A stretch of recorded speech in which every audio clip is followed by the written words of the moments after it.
Because letter carriers are out delivering the mail 6 or even 7 days a week in every neighborhood across this great country, they're often the first person on the scene when action is needed.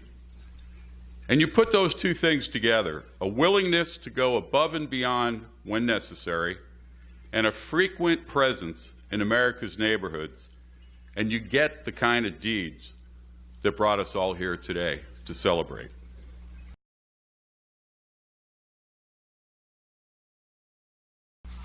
Our Eastern Region hero. Now here we have a story full of bravery and sensitivity at the same time, where we honor Clinton Parker from Connecticut Merged Branch 20. Clinton, come on up. And he's joined today with Paul Daniels, president of Branch 20. Thanks for coming, Paul.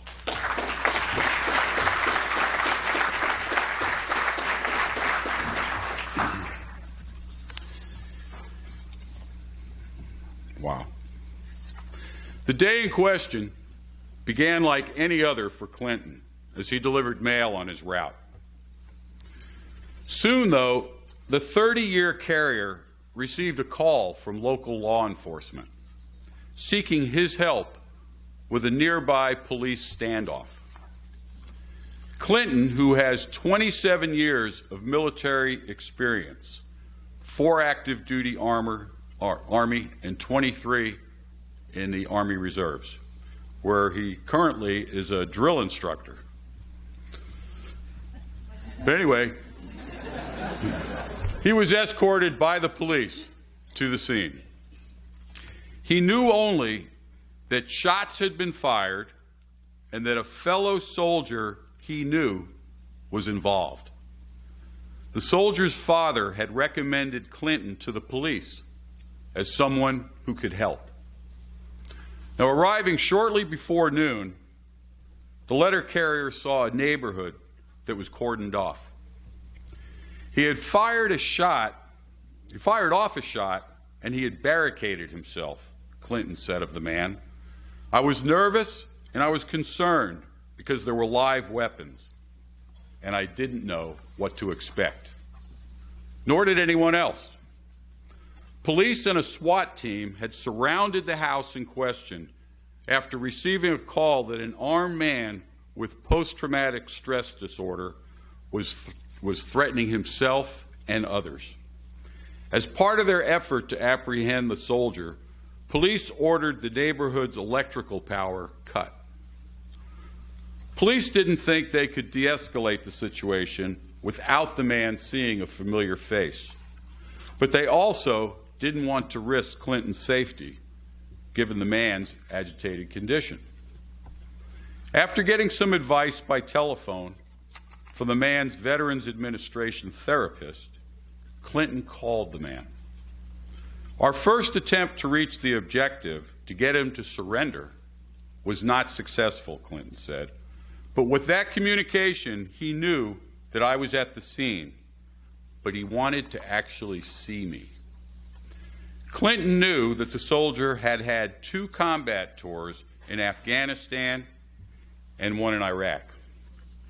He wanted me to come closer, but the SWAT team wouldn't allow it, Clinton said. I knew the soldier. I knew that the situation needed to be diffused, and I knew he needed to see a familiar face. The SWAT team negotiator finally asked Clinton whether he really thought he could talk the man out. They knew I had years of experience as far as counseling soldiers, Clinton said.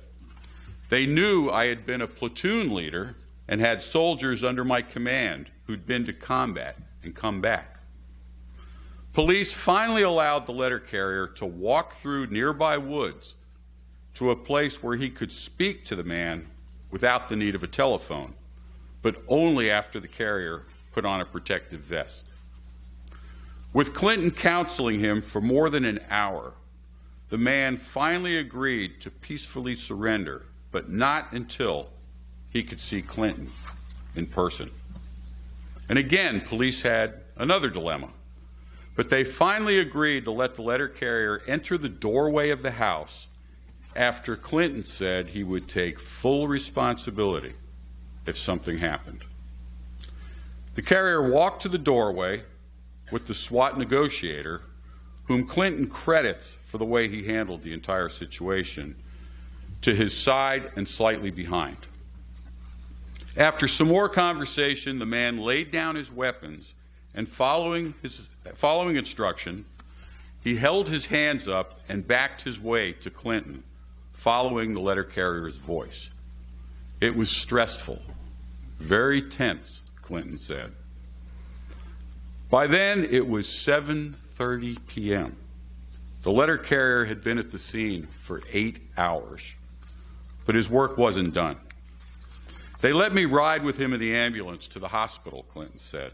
That's what he wanted. And they wanted me not to leave his side. They allowed me to enter the ambulance with him and to accompany him directly to the hospital. In a memo, the Watertown, Connecticut Police Department said, "With total disregard for your own safety, you entered the home and counseled the subject, which resulted in his surrender shortly thereafter. You should be commended for your actions." Since then, Clinton said, I try to stay in contact with him as much as possible. I speak to him and his father. The family's doing well. He is doing well. Now, Clinton is no stranger to tackling difficult situations on his mail route. In the 1990s, he helped police capture a mugger who allegedly had tried to steal a woman's purse from a supermarket parking lot as part of a mugging spree. The carrier chased down the man, took his car keys as he tried to make a getaway, and detained him until the police arrived. And despite the praise for his recent action, his most recent action, Clinton brushed off any accolades. It was about helping out a fellow soldier, he said. I was glad there were no injuries or fatalities and that it ended peacefully. If I had to do it all over again, I would do it the exact same way. And in naming Clinton the Eastern Region Hero, the judges cited the carrier's role in his community and their appreciation for a soldier helping a soldier. He was trusted in the community, even by the police, they said. Being a hero became a habit of his. He clearly acted without any regard for his own personal safety, and he does not give up very easily. To say that this letter carrier doesn't give up very easily is, I would suggest, an understatement, and it's an honor to present Clinton Parker with the NALC's 2017 Eastern Region Hero of the Year Award. Congratulations, Clinton. Hold on.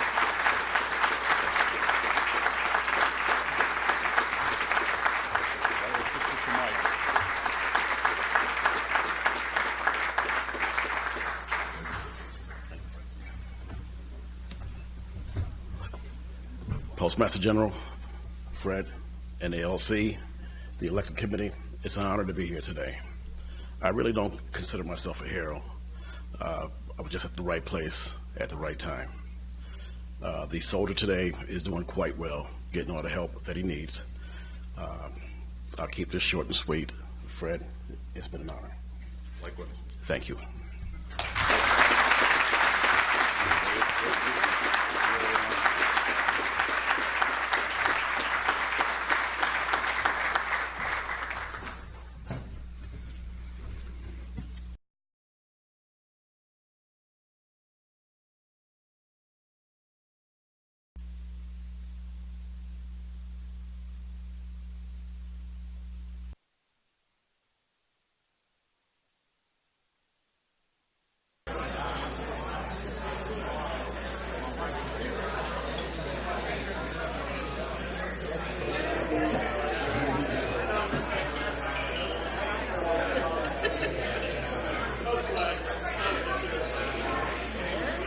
Yeah,